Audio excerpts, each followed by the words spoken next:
Halo, selamat malam saudara-saudara semua. Kembali bertemu dengan saya Hendy Wijaya. Kali ini adalah kita akan mempelajari tentang satu artikel yang saya beri judul Perumpamaan Anak yang Hilang. Dan minggu hari ini adalah pembacaan leksionari kita diambil dari Lukas pasal 15 ayat ke-11 sampai 32. Nah, saudara-saudara semua, hari ini, hari Minggu, kita memperingati tentang Minggu Anak yang Hilang, atau kita sudah memasuki minggu kedua dari masa persiapan menjelang puasa Prapaskah, atau yang disebut dengan masa Lent, untuk mempersiapkan hati kita menyambut Paskah, di mana Paskah merupakan adalah satu passage, satu perjalanan rohani kita bersama dengan Kristus menuju kepada Allah. Pasca berarti kita melewati atau melalui atau satu perjalanan yang melalui berbagai macam liku dalam kehidupan kita seperti dosa, dan pada akhirnya kita bisa menang atas segala bahaya yang mengancam hidup kita, yaitu kematian itu sendiri.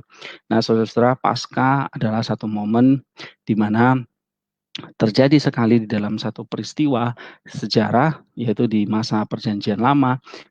Dalam kalau kita baca di dalam Keluaran pasal 12, di situ Musa membawa bangsa Israel keluar dari Mesir menuju kepada tanah Kanaan atau tanah perjanjian, seperti yang dijanjikan oleh Tuhan kepada leluhur bangsa Israel.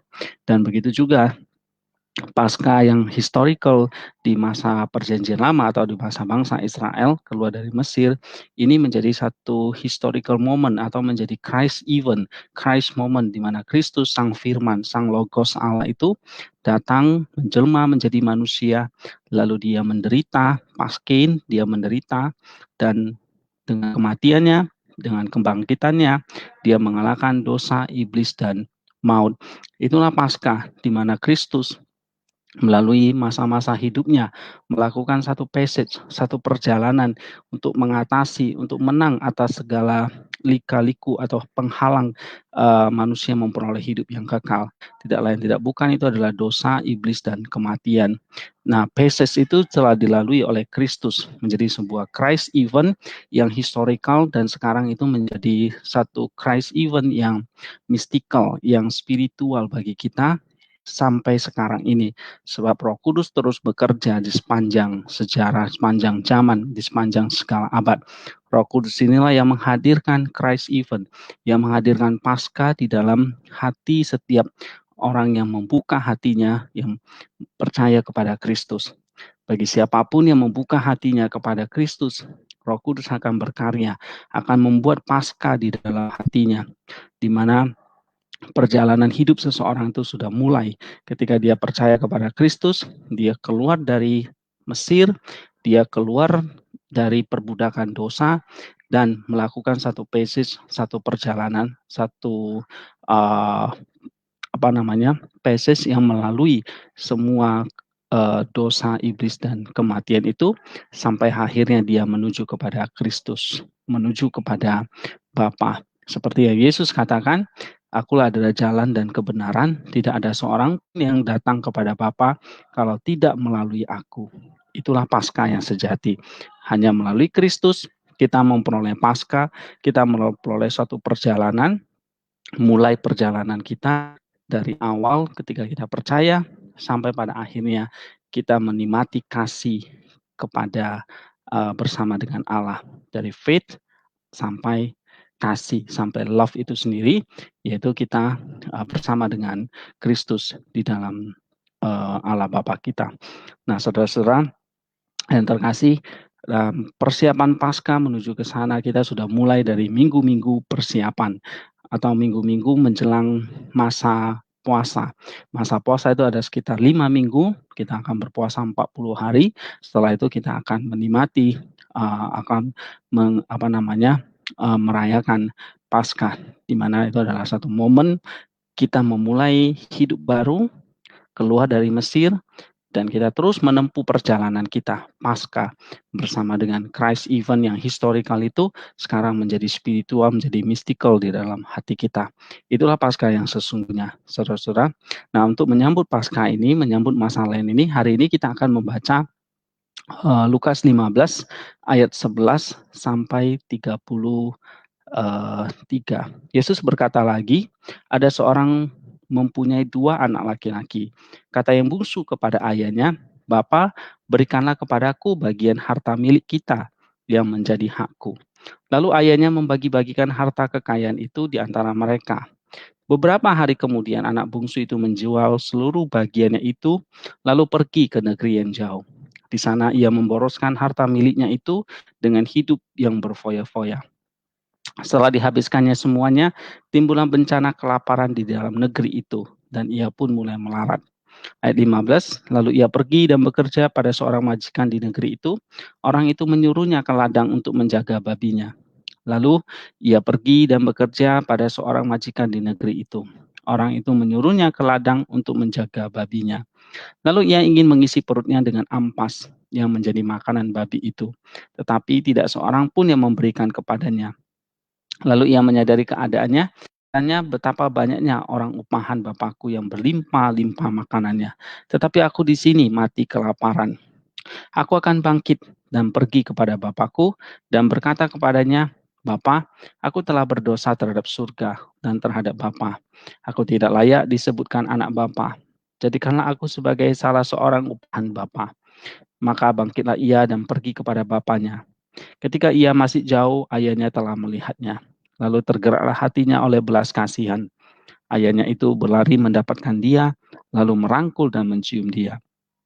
Ayat 21, kata anak itu kepadanya, Bapa, aku telah berdosa terhadap surga dan terhadap Bapa.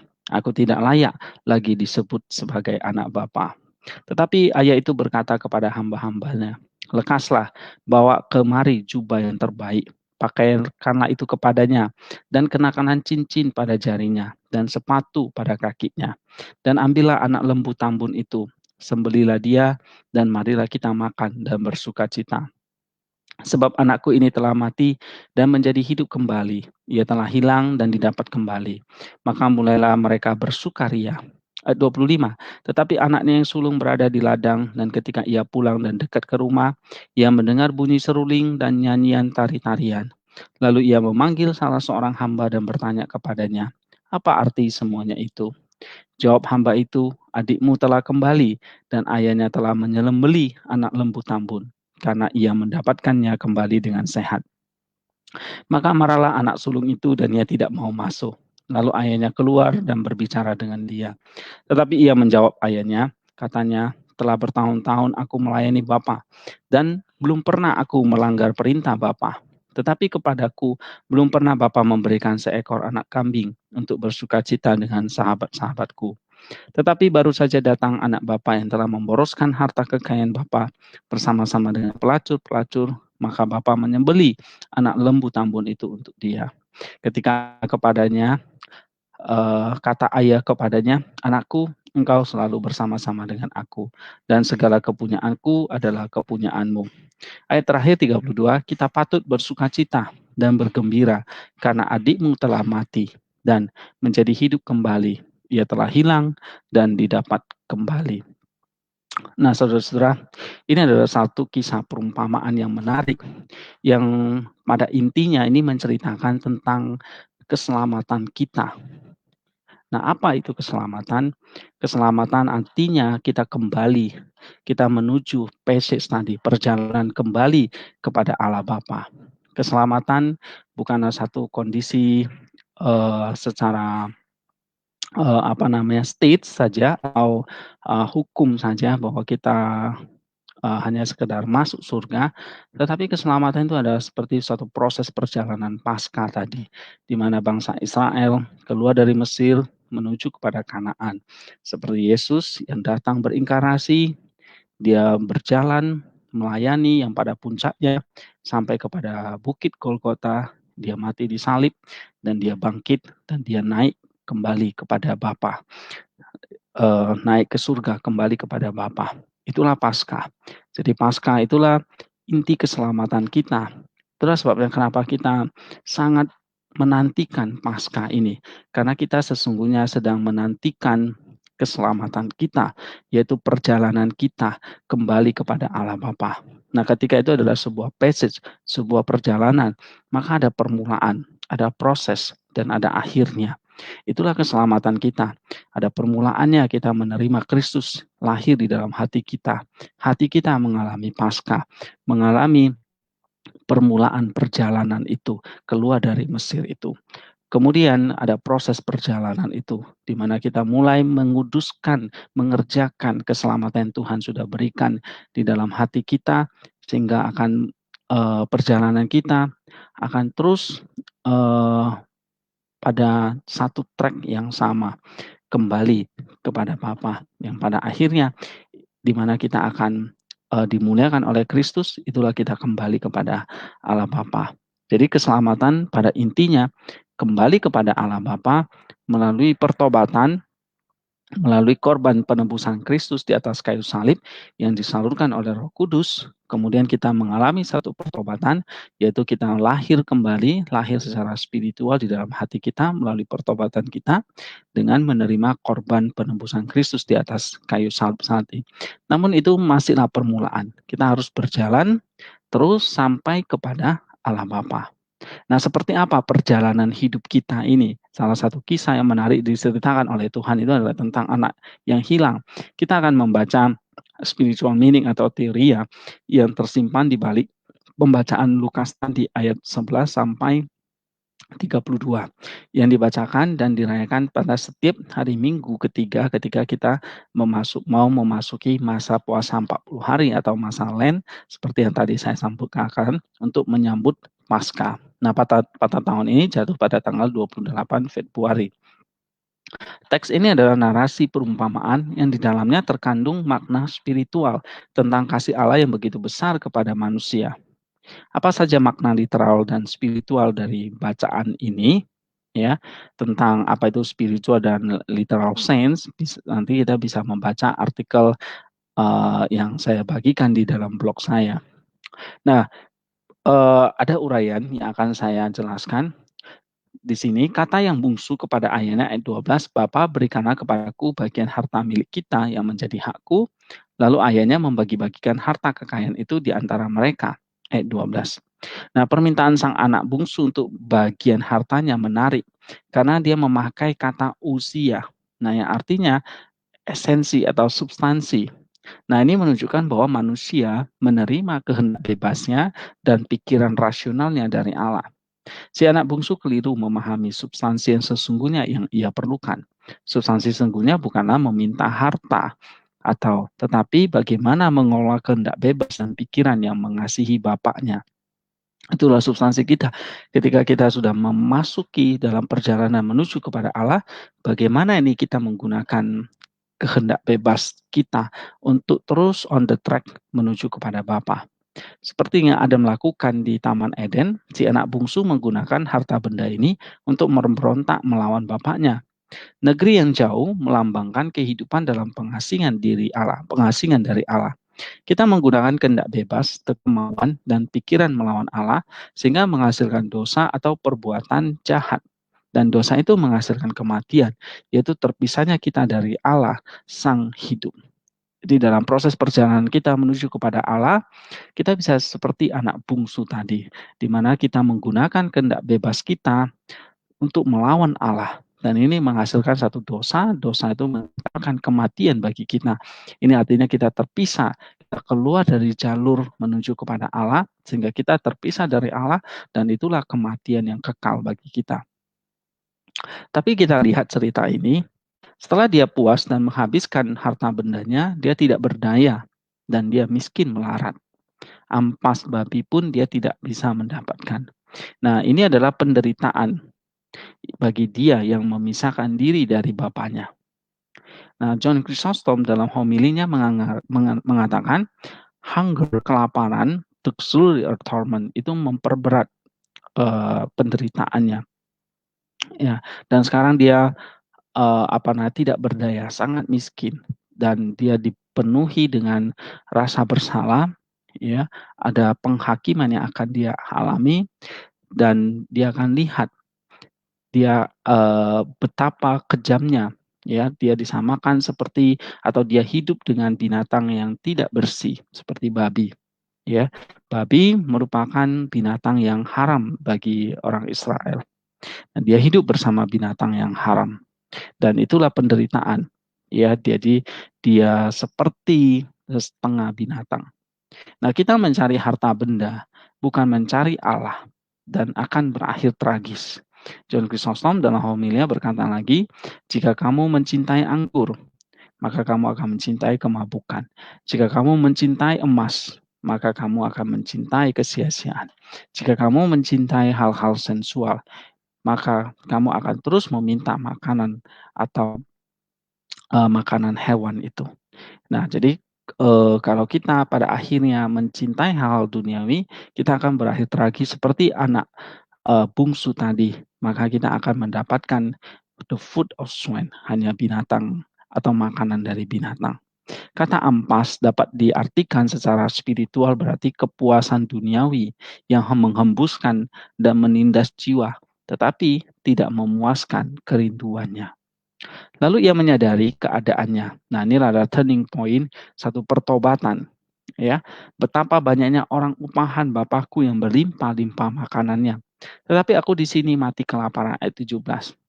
Nah, secara literal, dia datang kepada dirinya. Datang kepada dirinya sendiri. Ini adalah seseorang yang tenggelam dalam dosa, hidup di luar dirinya yang sebenarnya. Kita bisa baca Roma 7, 17-20. Si anak yang hilang ini atau anak bungsu ini menyadari kondisinya yang tanpa pengharapan. Sehingga di sini kita lihat tanpa menyadari kenestapaannya, ya, ada tanpa harapan dia melihat kepada Bapa. Oke, dia melihat banyak orang upahan Bapakku yang berlimpah-limpah akan rotinya, tetapi aku di sini mati kelaparan. Roti atau makanan di sini melambangkan Kristus yang dikenal melalui kitab suci dan Ekaristi. Kalau kita baca ayat 20 tadi, maka bangkitlah ia dan pergi kepada bapaknya. Ketika ia masih jauh, ayahnya telah melihatnya. Lalu tergeraklah hatinya oleh belas kasihan. Ayahnya itu berlari mendapatkan dia, lalu merangkul dan mencium dia. Seperti ikon ini ya, seorang bapak yang menyebut anak yang hilang atau anak bungsunya.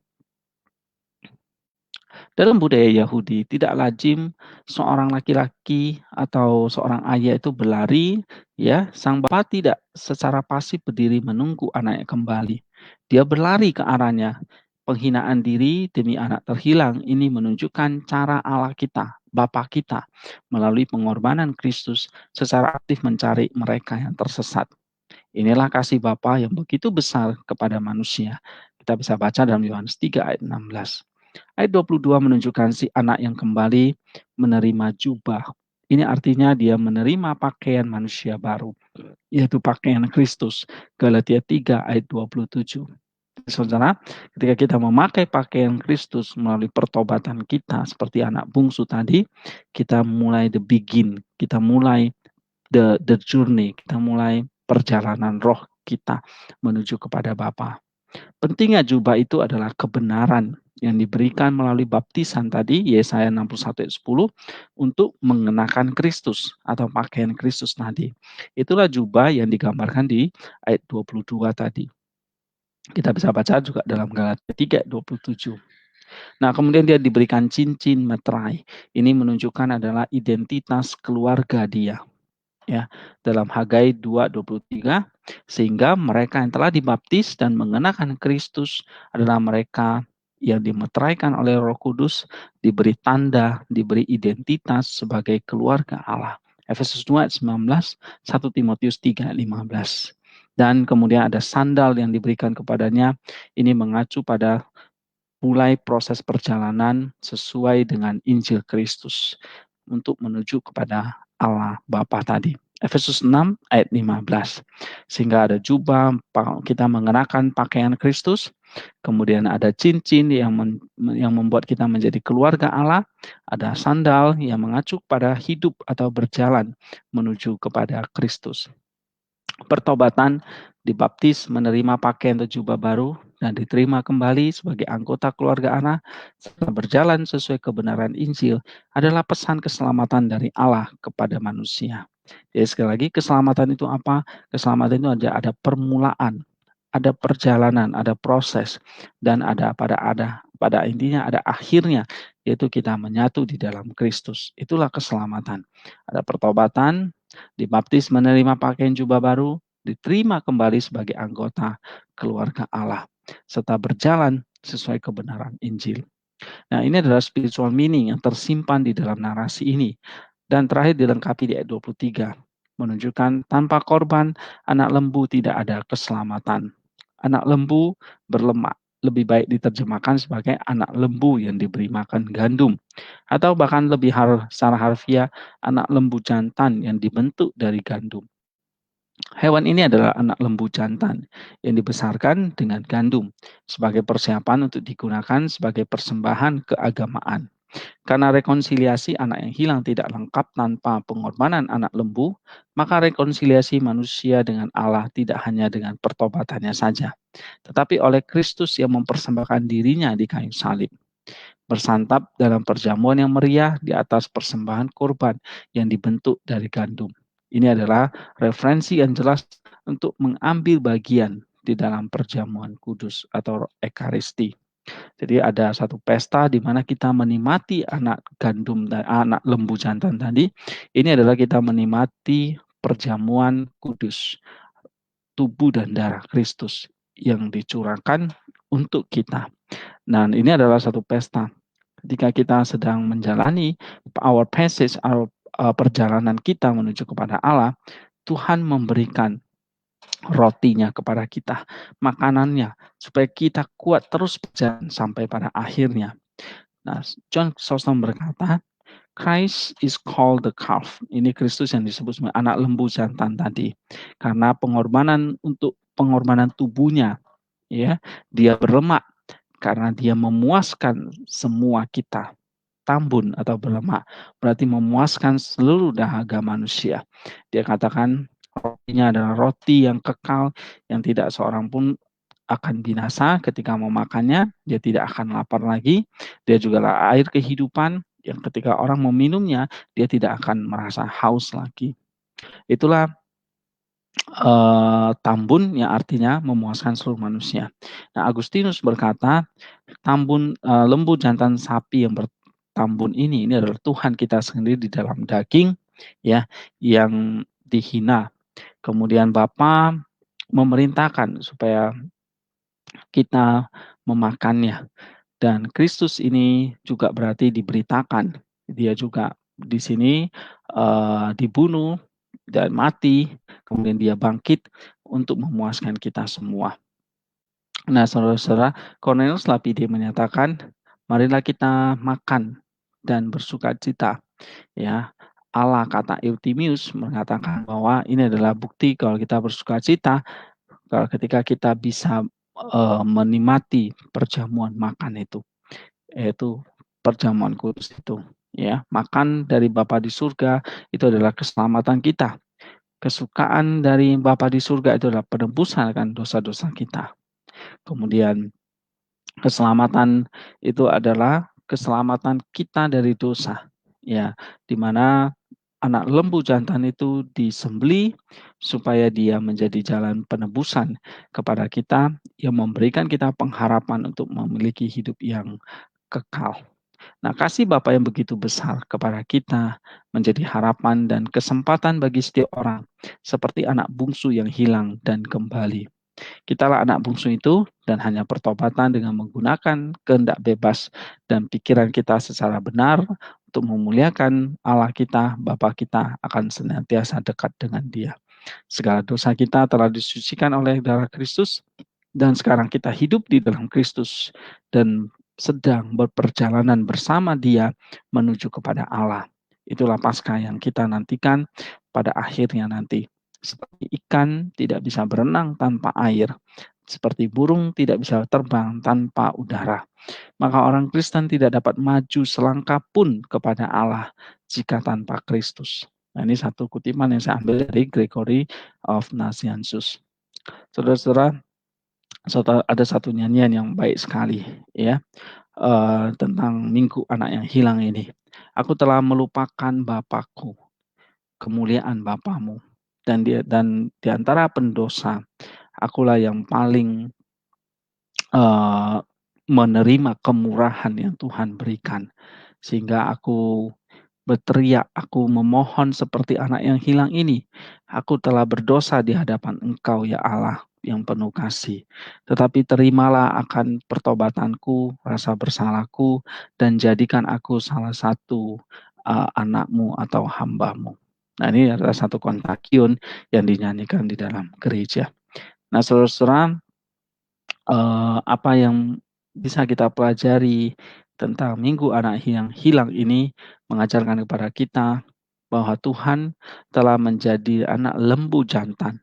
Dia memberikan tubuh dan darahnya, roti dan anggur yang memuaskan kita semua, yang memberikan kita hidup yang baru, kekuatan atau energi untuk terus berjalan melalui passage tadi, melalui perjalanan tadi menuju kepada Allah. Intinya, kasih Allah yang begitu besar mengaruniakan anaknya kepada kita, supaya kita memperoleh keselamatan. Sehingga keselamatan yang kita peroleh, kita mulai berjalan dalam pertobatan kita, kemudian kita diberi kekuatan oleh tubuh dan darahnya terus berjalan, menghadapi segala tantangan dosa, nafsu daging yang masih kita miliki, dan itu harus pelan-pelan kita kikis, kita buang semua, supaya kita terus sampai kepada Allah Bapa. Seperti anak bungsu tadi, yang dia return, yang dia kembali kepada Bapaknya. Itulah kehidupan kita, yang dulunya kita berdosa, kemudian kita jatuh ke dalam berbagai macam kelemahan dosa kita, dan kita hidup sampai kita tidak berdaya seperti anak bungsu tadi. Kita hidup seperti binatang. Kita hidup terasing dari Allah. Tetapi ada satu momen kita return kepada Allah. Mulai berjalan lagi kepada Allah bersama dengan Kristus. Inilah Paskah sejati yang kita mesti pikirkan. Kita semua adalah anak-anak bungsu yang dikasihi oleh Allah. Tetapi walaupun waktu kita sudah memasuki jalan keselamatan itu, sometimes ya kita bisa seperti anak bungsu kembali. Kita mau menjauh dari Allah lagi. Tetapi ingat, ya kita sudah diberi sandal, kita sudah diberi jubah, kita sudah diberi cincin. Nah, itulah yang kita pakai untuk terus berjalan bersama dengan Kristus. Jadi saudara-saudara, terakhir kita ingat kembali apa intinya Tuhan datang. Intinya adalah Paskah buat kita semua, keselamatan untuk kita semua. Seperti bangsa Israel keluar dari Mesir menuju kepada tanah Kanaan, keluar dari perbudakan dosa menuju kepada kebebasan dari dosa, kebebasan dari maut, kebebasan dari iblis. Nah, begitu juga dengan hidup kita, di mana Kristus, pembebasan bangsa Israel yang historikal itu digenapi di dalam Kristus, yang historikal itu Christ event itu, kemudian itu menjadi Paskah kita, sehingga Paskah yang kita nikmati sekarang ini adalah Paskah mistikal berdasarkan Paskahnya Kristus yang sudah membuka jalan bagi kita. Jika Kristus tidak menjadi jalan, membuka jalan bagi kita, maka kita tidak bisa berjalan menuju kepada Allah. Tetapi sekarang dia sudah membuka jalan itu. Seperti dia membuka jalan untuk anak bungsu tadi. Dia memberikan jubah, dia memberikan pakaian, dia memberikan anak lembu jantan, dia memberikan sandal, cincin. Itu adalah jalan yang menerima anak bungsu itu kembali, jalan untuk menuju kepada keselamatan atau kehidupan yang kekal. Seperti itulah Allah sudah membuka jalan. Kristus sudah membuka jalan supaya kita bisa terus berjalan bersama dengan Dia menuju kepada Allah Bapa. Itulah keselamatan kita.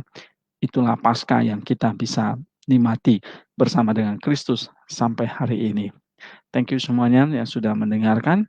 Kiranya ini bisa menjadi satu reflektif personal bagi kita di dalam hati untuk mengoreksi kita, untuk memperbaiki hidup kita. Kiranya firman ini bukan hanya sekedar firman pengetahuan saja, tetapi ini benar-benar menjadi makanan yang mengoreksi dan membenarkan, bahkan yang menumbuhkan hati kita menjadi hati seperti Kristus. Thank you semuanya. God bless us. Tuhan berkati kita semua.